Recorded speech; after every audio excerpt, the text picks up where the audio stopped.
Reka nongere mbasuhuze kandi mbifurize kugira ibihe byiza, ndabizi ko mudukurikiye muri benshi cyane, mudukurikiye muri mu bice bitandukanye mu Rwanda no hanze y'igihugu cy'u Rwanda, by'umwihariko mu karere k'ibiyaga bigari muri Uganda, Repubulika ya Demokarasi ya Kongo, Burundi n'igihugu cya Tanzania, namwe mudukurikiye muri hakurya y'amazi magari mwese ndabasuje kandi abaha ikaze muri gahunda aza amakuru yacu. Hari inkuru nziza cyane kuri Perezida Yoweri Kaguta Museveni w'igihugu cya Uganda atungura Abanyarwanda. Ibintu yakoze abantu benshi babifashe nk'ubutwari bukomeye cyane. Mwibuka ko u Rwanda n'igihugu cya Uganda bigeze kugirana umubano utari mwiza muri za 2017, ariko umuhungu wa Perezida Yoweri Kaguta Museveni yitwa Gen. Muhoozi Kainerugaba aza kuzahura umubano, yakoreye ingendo inshuro imwe mu gihugu cy'u Rwanda, ndetse yongera gukora urundi rugendo rwa kabiri aza guhura n'umukuru w'igihugu cy'u Rwanda. Hanyuma ibibazo byose byari biri mu mubano w'igihugu cy'u Rwanda ndetse n'igihugu cya Uganda biza gushyirwaho akadomo, ndetse n'umutwe wa RNC, Rwanda National Congress ya bwana Kayumba Nyamwasa uhoze mu ngabo z'igihugu cy'u Rwanda ubarizwa muri South Africa, aho yashakaga guca mu gihugu cya Uganda kugira ngo arebe uburyo yatera igihugu cy'u Rwanda, byose biza kurangirira aho ngaho.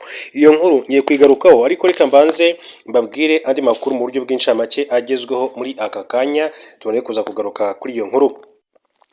Reka mbabwire ko abasuma bo mu mazi bafashe ubundi bwato ku nkengero za Somalia, mu gihe kandi iterabwoba ryiyongereye. Impungenge zijyanye n'ubusuma bwo mu ibahari zasubiye kwiyongera ku nkengero za Somalia, inyuma y'uko ubundi bwato kandi bufashwe mu gikorwa gikekwa ko ari ugusahura mu nyanja. Ibi bigatuma rero hatangwa imburi nshasha ku bwato buca muri ako karere.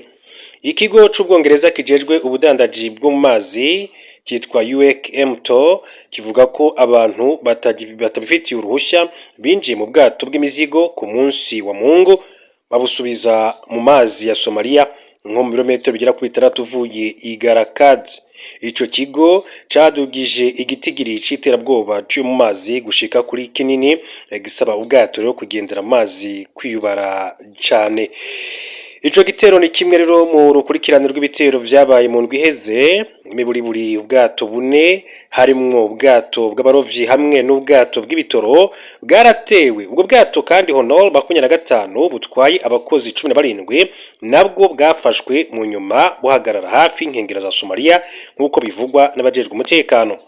Abategetsi bavuga ko ikindi gitero cabaye mu ntango z'ukwezi hafi gisagara ca Mail, mu gihe igerageza kandi ryo kwinjira mu bwato bw'imizigo ryasubijwe nyuma yaho abakozi bo mu bwato barashe amasasu yo kugabisha, nk'uko amakuru abivuga. Reka duhindure ingingo gato mbabwire ko Iran yasabye Amerika guhagarika intambara burundu, nayo igafungura umuhora wa Hormuz.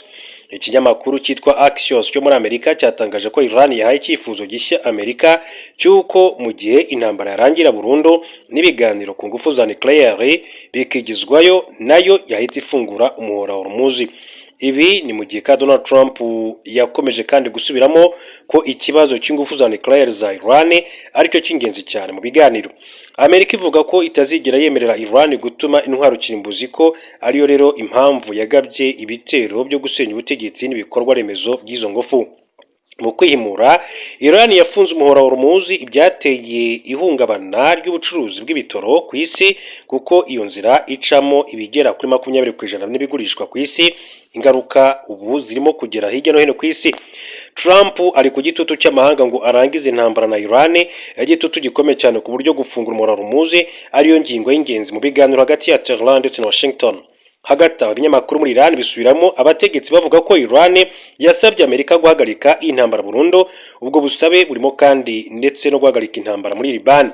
Ikinyamakuru cyitwa AI Mayadene cyo muri Liban kivuga ko Iran ibyo nibigerwaho hazahaganirwa icya kabiri kigendanye no gufungura umuhora wa Hormuz hamwe ndetse no kuba bawugenzura. Igihe yashika mu Burusiya, Hargachi yagirije Amerika gutuma rero ibiganiro kandi bitagenda neza. N'umushikiranganje wa Iran ajejwe imigenderanire n'andi makungu Abbas Hargachi yavuze ko ibyo Amerika isaba birenze urugero, vyatumye ibiganiro vy'amahoro binanirana Islamabad muri Pakistan, nk'uko yabibwiye abamenyesha makuru nyuma yo gushika mu Burusiya.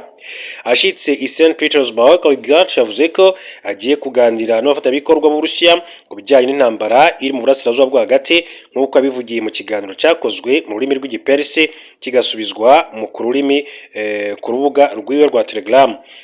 Argachi ashitse mu Burusiya inyuma y'ibiganiro n'abahuza Islamabad kandi yabwiye abamenyesha makuru ko ibyo biganiro byerekana ingene ibiganiro bishobora kandi kubandanya. Uwo mushikiranganje kandi yongeye kuvuga ku kugara umuhora muzi ndetse no gukorwa n'igihugu cya Iran. Yavuze ko uguca neza muri uwo muhora uhambaye ari ikibazo gifise akamaro ku rwego rw'isi yose, asaba ibihugu bibanyi harimo na Oman gukorana cyane ku nyungu rusange bafise kuri uwo muhora.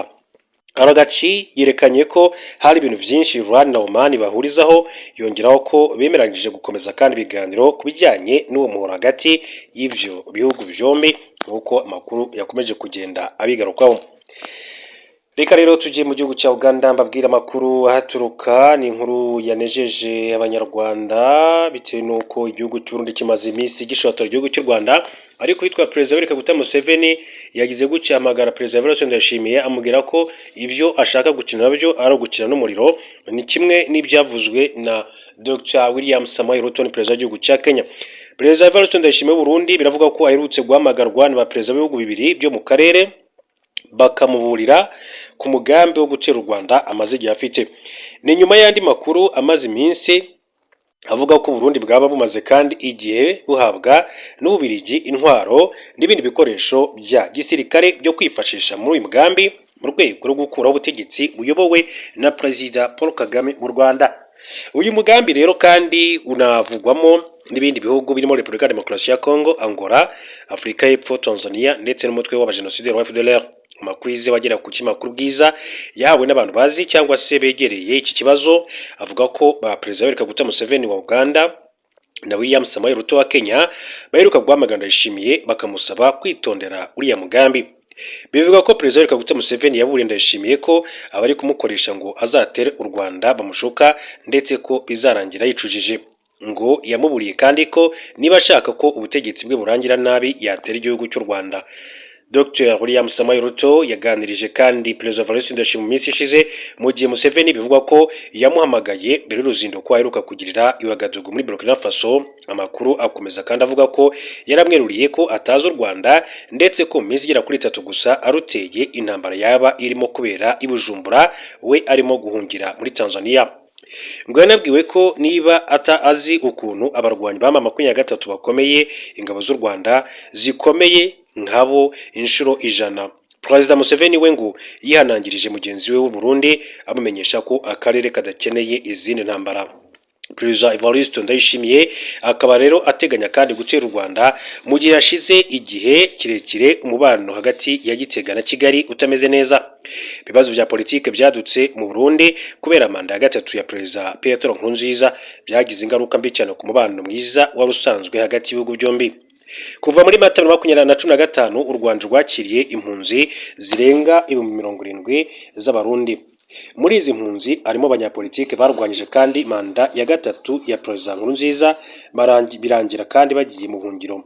Kuva ubwo Burundi bwashinje u Rwanda gushyigikira abari nyuma y'uyu mugambi wapfubye, ndetse kuva mu myaka 2 ishize Gitega yakunze kandi gushinja Kigali gutoza inyeshyamba zo mu mutwe wa Red Tabara urwanya ubutegetsi bwayo.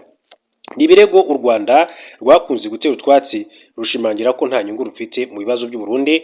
Mu mwaka ushize wa 2025 ubwo Ndayishimiye kandi yakunze kumvikana ashinja u Rwanda kuba rufite umugambi wo gutera igihugu cye ruciye muri Repubulika ya Demokarasi ya Kongo, ahurira amahanga ko ntatarufatira ingamba intambara izaba ya rusange. Ndayishimiye kandi mu kiganiro yigeze guha BBC yavuze ko u Rwanda nirushima gutera Ubujumbura ruciye muri Uvira, ati natwe Kigali si kure duciye mu Kirundo. Uyu mugabo kandi yakunze kumvikana avuga ko u Rwanda rudafite igisirikare gikomeye kurusha icye, ndetse mu mezi ashize yumvikanye avuga ko yigeze kandi kurwana n'ingabo zarwo bikarangira azinesheje. N'amagambo Perezida w'u Burundi kandi yakunze kuvuga mu gihe kuva mu myaka mike ishize igihugu cye gikomeje kandi kugirana umubano udasanzwe umutwe wa FDLR nawo umaze igihe kandi ufite umugambi wo gutera u Rwanda ugakuraho ubutegetsi. Uwo mugambi Ndayishimiye kandi ubwe yeruye ko ashyigikiye ubwo ku itariki 21/24 yarimo kandi aganira n'urubyiruko rw'i Kinshasa, aho yari yitabiriye umuhango w'irahira rya Perezida Felix Tshisekedi. Guverinoma y'u Rwanda icyo gihe kandi yavuze ko kuba umuntu yahamagarira urubyiruko rw'u Rwanda guhirika leta yabo biteye impungenge, yungamo ko kubona umuyobozi w'igihugu cy'igituranyi akora ibintu nk'ibyo ndetse akabikorera ku rubuga rw'umuryango wa Afurika yunze ubumwe ari amahano kandi bikaba binyuranyije n'amahame y'uriya muryango. Ku rundi ruhande rw'u Rwanda kandi rushinja abayobozi b'u Burundi kwakira inyeshyamba za FDLR, umutwe ufitanye isano n'abasize bakoze jenoside yakorewe abatutsi mu Rwanda usanzwe ubarizwa mu burasirazuba bwa Congo. Kuri amakuru avuga ko kugira ngo rero umugambi w'u Burundi wo gutera u Rwanda uzagende neza, iki gihugu cyasabye Ububiligi gufasha burimo rero ubw'intwaro zigezweho ndetse n'ubwirinzi bw'ibitero byo mu kirere mbere yo kubuha intwaro ziganjemo izari zimaze kandi igihe kirekire mu bubiko. Uburundi kandi bwabwiye Bubiligi ko kugira ngo bigende neza bwafatanya na FDLR. Amakuru avuga ko kuri ubu bwamaze guhabwa drone zibarirwa mu 5,000 ndetse n'imbunda ziganjemo izirasa kure, ndetse bukaba kandi bwateguye ingabo 50,000 zigomba kandi kwifashishwa muri iyo ntambara ku Rwanda. Ububiligi bukomeje kandi gushyirwa mu majwi umugambi wo gushaka gukora ubutegetsi bw'u Rwanda nyuma y'uko muri Werurwe 25 u Rwanda rwafashe icyemezo cyo gucana umubano narwo. Byari nyuma yo kubushinja kurutesha agaciro yaba mbere ndetse no mu gihe cy'amakimbirane yo muri Repubulika Demokarasi ya Congo, aho Ububiligi kandi ufite uruhare mu mateka mabi by'umwihariko mu gukora ibikorwa bibangamira u Rwanda. Rwabushinje kandi gufata uruhande mu makimbirane ari kuba rujya ku ruhande rubangamiye u Rwanda kandi rugakwirakwiza ibinyoma kugira ngo hafatwe ibyemezo bibangamiye u Rwanda, ariko byose bigamije kandi guhungabanya u Rwanda ndetse n'akarere muri rusange. Reka duhindure ingingo mbabwire ko u Rwanda na Repubulika Demokarasi ya Kongo byongeye guhurira kandi ku meza y'ibiganiro i Washington DC mu minsi mike ishize. Intumwa z'u Rwanda n'iza Repubulika Demokarasi ya Kongo zahuriye mu nama ya gatanu y'akanama gashinzwe gukurikirana ishyirwa mu bikorwa ry'amasezerano amaze hafi umwaka asinywe n'ibihugu byombi. Iyo nama yabereye Washington ku itariki 23 Mata 2026 yanitabiriwe na Leta Zunze Ubumwe za Amerika, Qatar, Togo nk'umuhuza mu izina ry'umuryango wa Afurika yunze ubumwe ndetse n'urwego rw'umuryango rushinzwe ibikorwa bya buri munsi.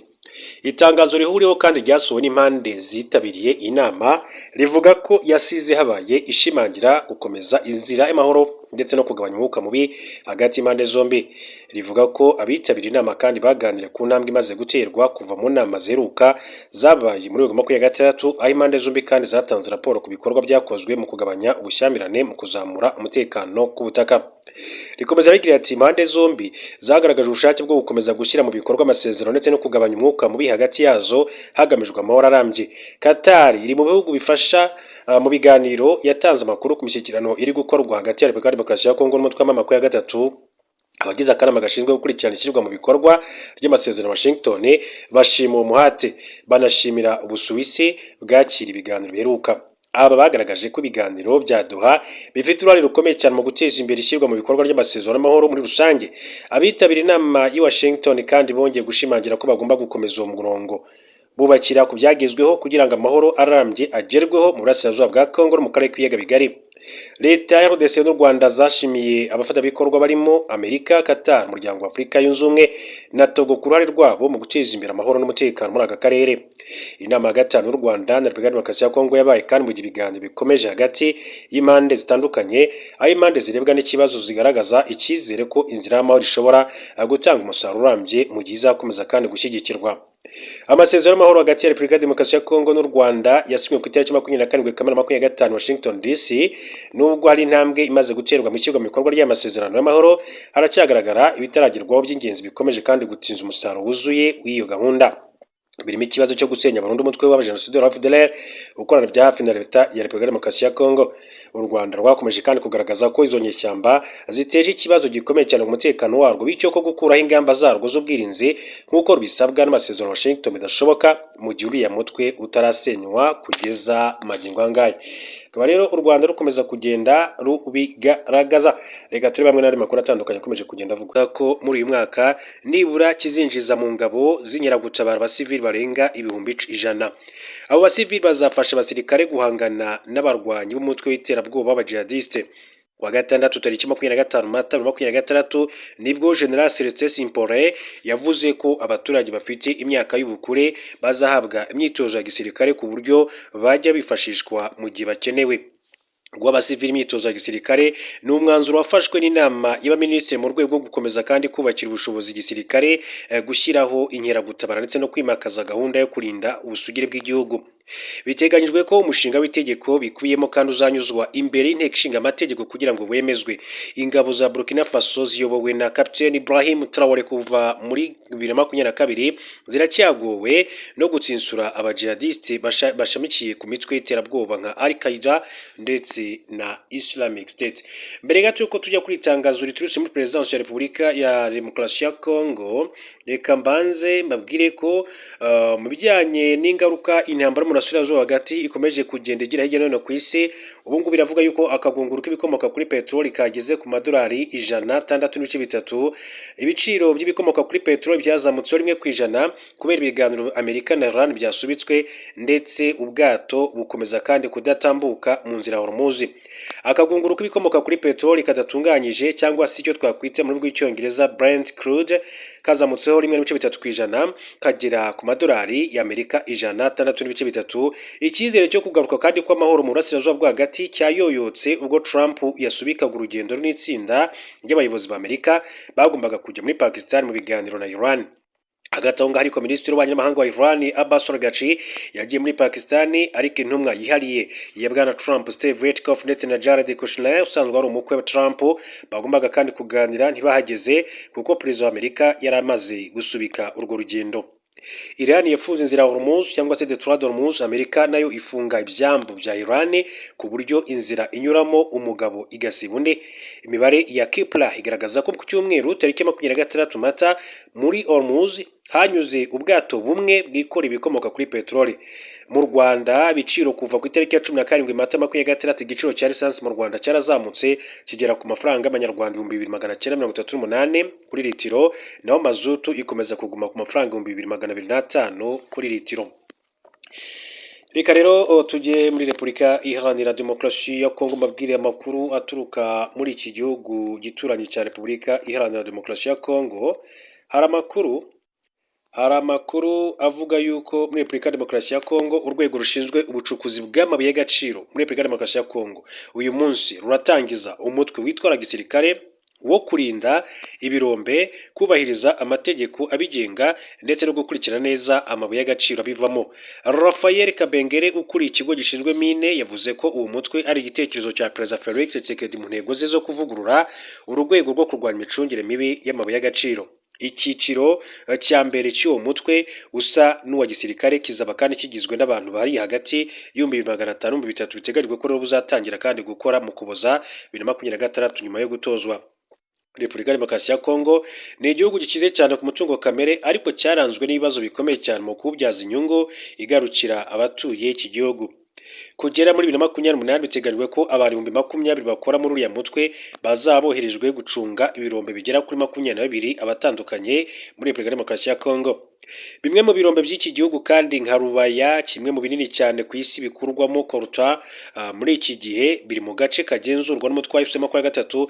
Urwo rwego rwa gisirikare rwashyizwemo imiliyoni 100 z'amadolari y'Amerika rwiswe Mining Guard, ruzasimbura abasirikare basanzwe barinda ibirombe, rwatewe inkunga na Leta Zunze Ubumwe za Amerika hamwe na Emira Zunze Ubumwe z'Abarabu. Abarugize bazajya bagenzura ubucukuzi ndetse n'ubwikorezi bw'amabuye y'agaciro kugeza aho asohokera hanze y'igihugu. Repubulika ya Demokarasi ya Kongo ibarirwa umutungo kamere wa mine w'agaciro ka tiriyari 25 z'amadolari Amerika utarakorwaho. Gusa abaturage benshi b'iki gihugu bakomeje kandi kuba mu bukene bukabije n'intambara mu burasirazuba bwa Repubulika ya Demokarasi ya Kongo by'umwihariko. Hanyuma mu yandi makuru akomeza kugenda avugwa, Trump yagize ati ntabwo wanari mfite ati ku gitero muri hoteli yari arimo yasangira n'abanyamakuru. Perezida Donald Trump yavuze ko ntabwo yari afite ubwo yakurwaga butihuti haberaga igikorwa cyo gusangira n'abanyamakuru bakorana n'ibiro bye, mu gihe kandi umugabo witwaje intwaro yageragezaga kuhinjira arasa. Ku cyumweru Trump yabwiye CBC News ati ntabwo wanari mfite, numva ubuzima kandi tuba mu isi itangaje. Cole Thomas Allen ni umwarimu w'imyaka 31 niwe watawe muri yombi akekwaho iki gitero yitezwe imbere y'urukiko uyu munsi kuri uyu wa mbere. Muri icyo gikorwa Trump yari kumwe n'abategetsi bakuru barimo na Vice Perezida JD Vance, Minisitiri w'ubuzima Robert F Kennedy Jr, Minisitiri w'itangazamakuru Caroline Leavitt ndetse n'umwe mu bamufasha bakuru witwa Stephen Miller. Trump akaba yaravuze ko mu guhungisha abo banyacyubahiro we atorohewe. Abakozi ba Secret Service rero irinda perezida kumuvana aho ngaho, yagize ati nashakaga kureba ibirimo kuba, ati muri ako kanya twatangiye kubona ko bishoboka ko ari ikibazo gikomeye. Trump yavuze ko mu gihe kimwe kandi abashinzwe umutekano we bamusabye ngo nyabuneka ryama hasi. Amashusho yerekana abamurinda rero bamusohora huti mu cyumba bari barimo. Abakoze kandi iperereza ry'ibanze bavuze ko uregwa yaragambiriye abategetsi bakuru barimo na perezida